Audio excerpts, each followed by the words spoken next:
Sometimes the hardest breakups are the ones that don't actually feel like a breakup. The paperwork says the marriage is over, but the dinners are still happening.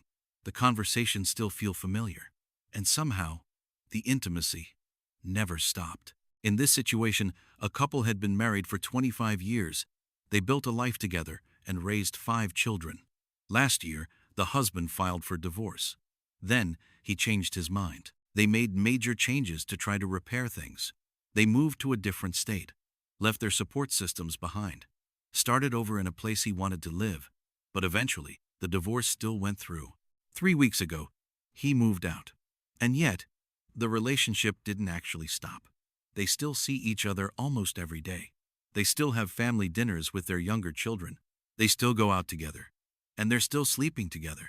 Meanwhile, he's already on dating apps.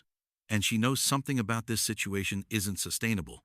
But she's struggling with the weight of 2 competing realities. On one side, she still loves him.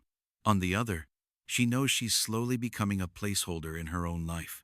Because emotionally, situations like this rarely fall apart in one clean moment. They unravel slowly. There's comfort in familiarity.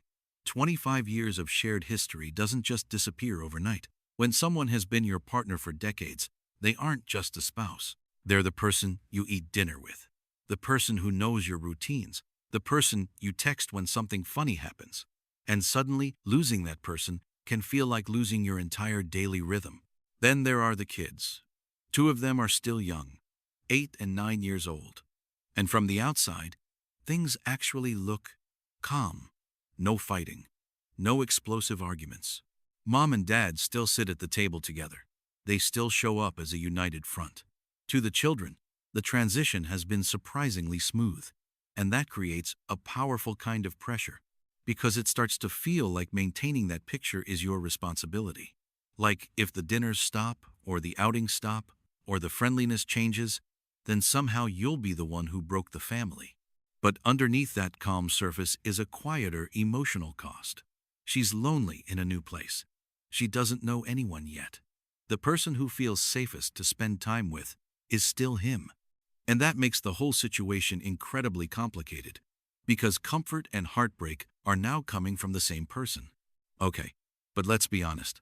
Right now, he is able to slowly move forward with his life while still enjoying the familiarity of the old one.